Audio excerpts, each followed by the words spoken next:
Venezuela, a once wealthy, oil-rich country on South America's northern coast, but after the price of oil went tumbling in 2014, it experienced great socioeconomic and political instability from which it's yet to recover.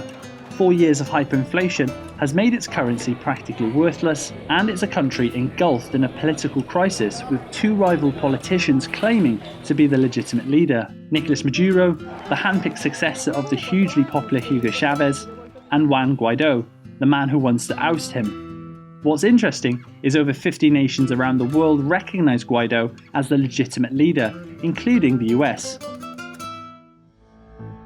Now, a recent failed attempt by a band of mercenaries to overthrow Maduro has drawn international attention once again to the troubled South American country.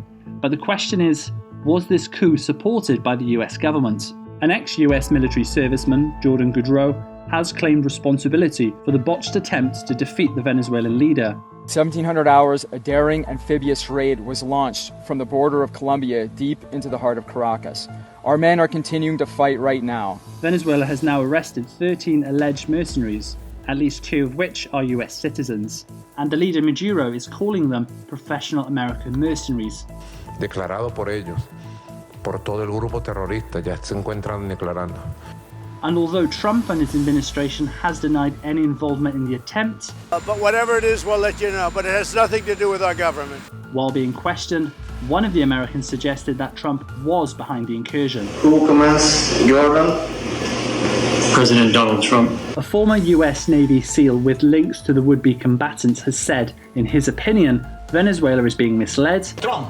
¿Quién les dijo? Ellos mismos dicen, vuelvo a repetir eso. Ellos dicen que trabajan con la asesoría de seguridad del presidente de los Estados Unidos. And the mission was not being backed by the US government. He asked me to go and do some medical training with a group of guys who were part of the resistance. Like, no, this is not legit. This is not backed by the US government. Trump's administration has since threatened Maduro with every tool the US has to free the 2 Americans. Maduro regime decides to hold them, we'll use every tool that we have available to try and get them back. It's our responsibility to do so.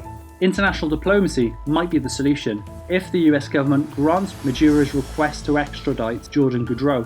Creo que cabía derecho la solicitud de extradición de acuerdo al acuerdo de extradición entre Estados Unidos y Venezuela del señor Jordan Goudreau, que ha confesado sus delitos contra la legalidad y la paz y soberanía de Venezuela. However, this deal will almost certainly be quid pro quo. In my personal opinion, the solution is that Jordan Goudreau needs to offer himself to the Venezuelan government in return for the 2 Americans. Although an aggressive retaliation by the South American country blighted by its socio-economic problems is unlikely, this failed plot threatens to destabilize democracy in the region and already strained relations between Venezuela and the US. If we'd have been involved, it would have gone differently.